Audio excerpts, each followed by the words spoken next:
Cinema நேயர்களுக்கு அன்பு வணக்கம். வெல்கம் டு எம்டி3. இந்த ஷோல வித் லவ் அப்படிங்கிற தமிழ் திரைப்படத்தினுடைய ரிவ்யூ தான் நம்ம பார்க்க போறோம். இந்த படத்தை வந்து பாத்தீங்கன்னா அபிஷன் அனுஸ்வரராஜனுடைய நடிப்புல மதன் இயக்கத்துல இந்த படம் வெளிவந்திருக்கு.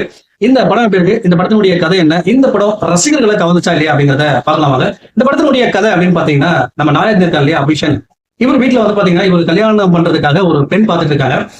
சோ அப்படி அவங்களுடைய அக்கா வந்து பாத்தீங்கன்னா ஒரு பொண்ணை பார்த்து வச்சிருக்காங்க. சோ அந்த பொண்ணை பாக்குறதுக்காக போறாரு. சோ அந்த பொண்ணு தான் வந்து பாத்தீங்கன்னா அனுஸ்வரராஜன். இவங்க ரெண்டு பேரும் வந்து பாத்தீங்கன்னா பார்த்து பேசிக்கிறாங்க, தங்களுடைய விருப்பங்களை பரிமாறிக்கிறாங்க. அப்பதான் தெரிய வருது இவங்க ரெண்டு பேரும் ஒரே ஸ்கூல்ல படிச்ச விஷயம் தெரிய வருது. நம்ம அனுஸ்வரராஜனுக்கு வந்து பாத்தீங்கன்னா அபிஷன் வந்து ஸ்கூல் சீனியரா இருந்திருக்காரு. சோ அப்படி இருக்கிற சமயத்துல வந்து பாத்தீங்கன்னா அந்த ஸ்கூல்ல படிக்கிற காலகட்டங்கள்ல நம்ம நாயகன் வந்து பாத்தீங்கன்னா ஒரு பொண்ணை லவ் பண்ணியிருப்பாரு, பிரேக்கப் ஆயிருக்கும். அதே போல வந்து பாத்தீங்கன்னா நாயகன் வந்து பாத்தீங்கன்னா வேற ஒரு பையனை லவ் பண்ணிருப்பாரு, அந்த லவ் வந்து சொல்லாம வந்திருப்பாங்க. இந்த விஷயங்கள் எல்லாம் வந்து பாத்தீங்கன்னா பரிமாறிக்கிறாங்க. சோ அப்பதான் இவங்க ஒரு முடிவு எடுக்கிறாங்க, தன்னுடைய எக்ஸ் காதல் கிட்ட போயிட்டு தன்னுடைய காதலை சொல்லணும் அப்படின்ற மாதிரி ஒரு முடிவு எடுக்கிறாங்க. சோ அந்த முடிவுக்கு பின் இவங்க ரெண்டு பேரும் ஒன்று சேர்ந்தாங்களா இல்லையா, டோஸ் என்ன ஆச்சு அப்படிங்கறதா இந்த படத்தினுடைய மீதி கதை. இந்த படத்தை பத்தி ஆலோசனை அப்படின்னா, இப்பெல்லாம் இயக்குநர்கள் எல்லாமே வந்து பாத்தீங்கன்னா ஹீரோ ஆகுறது சாதாரணமா ஆயிடுச்சு. பிரதீப் ரங்கநாதன் வரிசையில இப்போ டூரிஸ்ட் ஃபேமிலி இயக்குனர் அபிஷனா வந்து பாத்தீங்கன்னா ஹீரோவா அறிமுகமாயிருக்காரு. ஒரு இயக்குனரா எப்படி சிக்ஸர் அடிச்சாரோ முதல் பால்ல, அதே போல ஒரு நடிகராகவும் சிக்ஸர் அடிச்சிருக்காரு அப்படின்னு தான் சொல்லணும்.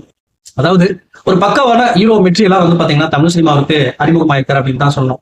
சாங்கு, ஃபைட்டு, டான்ஸ், இப்படி எல்லாத்துலயுமே வந்து பாத்தீங்கன்னா தூள் கிளம்பிட்டாரு அப்படின்னு தான் சொல்லணும். குறிப்பா அந்த பள்ளி பருவத்தில் நடிக்கக்கூடிய அந்த காட்சிகள் எல்லாத்துலயுமே ரசிக்கக்கூடிய வகையில் நடிச்சிருக்காரு. விடலை பருவம் அதே போல வந்து பாத்தீங்கன்னா ரெண்டு வெவ்வேறு காலகட்டங்களையும் ரொம்ப அழகா நடிச்சிருக்காரு அப்படின்னு தான் சொல்லணும். குறிப்பா அனுஸ்வரராஜனுக்காக அக்கா கிட்ட அழுகிற காட்சிகளையா இருக்கட்டும், அந்த ஸ்கூல் படிக்கும் போது அவர் செய்யக்கூடிய அந்த குறும்புத்தனங்களா இருக்கட்டும், சும்மா விறுவிறுப்பான ரொம்ப துருதுருப்பான நடிப்பை கொடுத்திருக்காரு.